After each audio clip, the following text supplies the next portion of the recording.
अस्सलामुअलैकुम नाज़रीन, आप देख रहे हैं मेरा पाकिस्तान और मैं हूं आपका होस्ट हारिस पट्टी। इस वक्त मैं मौजूद हूं मौलाना खादिम हुसैन रिज़वी साहब के घर में और आज आपको इस वीडियो में, एक्सक्लूसिव वीडियो में, जो आज तक शायद किसी ने ना देखा हो, देखा भी होगा लेकिन बहुत कम लोगों ने वो कमरा देखा होगा, वो घर देखा होगा जिस कमरे में बैठकर इलामा खादिम हुसैन रिज़वी साहब अपना वक्त गुजारते थे, जिस कमरे में बैठकर वो इबादत करते थे। नमाज़ पढ़ने के बाद उस कमरे में चले जाते थे और अपना वक्त वहीं पर गुजारते थे। बड़े बड़े फ़ैसले वहाँ पर होते थे। आखिर वो कमरा कैसा है? उस कमरे में इतनी सादगी है कि आप देखकर हैरान हो जाएंगे। और किस कदर सादगी में उन्होंने ज़िंदगी गुजारी है, किस कदर सादगी में रहकर वो फ़ैसले करते थे, किस कदर सादगी में रहकर उनकी मीटिंग्स होती थी। आखिर वो कमरा कैसा है, चलिए मेरे साथ। मैं आ चुका हूँ उनके कमरे में, बाबा जी के, जिस कमरे में बाबा वक्त गुजारते थे और लोगों से मुलाकातें करते थे। मेरे साथ मौजूद हैं इलामा खादिम हुसैन रिज़वी साहब के करीबी साथी अफजल साहब। उनसे जानता हूँ वो बातें जो लोग जानना चाहते हैं उनकी शख्सियत के हवाले से। अस्सलाम वालेकुम सर। वालेकुम सलाम। जनाब अली, ये वो कमरा मुबारक है जहाँ पर बाबा जी अपना वक्त गुजारते थे। इस कमरे में उनकी क्या क्या मसरूफियात होती थी?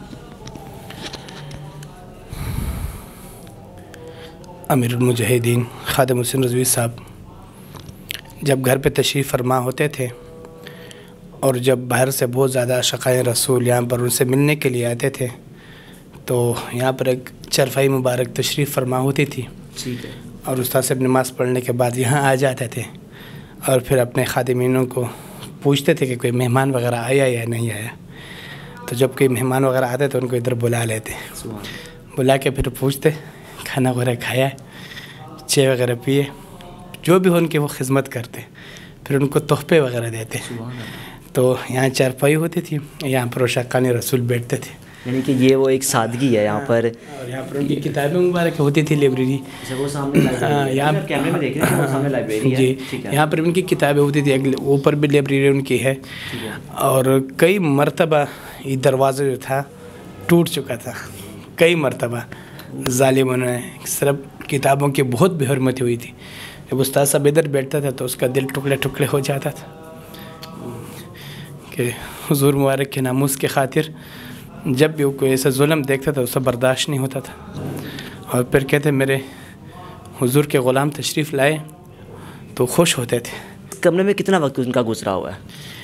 तकरीबन ज़िंदगी का अक्सर हिस्सा शाहिद जब मेहमानों के साथ बैठे तो इधर होते थे। यानी कि अगर उनकी उम्र 56 साल थी तो हम ये कह सकते हैं कि 30 से 35 साल इस कमरे में गुजार चुके। कमरा उनका यही था, फिर बाद में ऊपर भी, लेकिन ज़्यादा वक्त यहीं पे गुजरा हुआ। अक्सर वक्त उनका यही गुजरा है। इसी कमरे में बस मस्जिद का कमरा था और इधर ही उनकी खलवत थी और इधर ही उनकी ज़िंदगी गुजरती थी। नाज़रीन, ये वो कमरा है जहाँ पर बैठकर अपना वक्त गुजारते थे और मेहमानों को, आए गए मेहमानों को मुलाकात करते थे और इसी कमरे में तन्हाई में बैठकर इबादत करते थे। और जब भी कोई मामला होता था नबू से, रिसालत के हवाले से, ख़त्म नबूवत के हवाले से, तन्हाई में बैठकर सोचते थे और फैसले करते थे कि अब मेरा लाहे अमल ये होना चाहिए, अब हमने इस तरह अपना क्राइटेरिया बनाना है।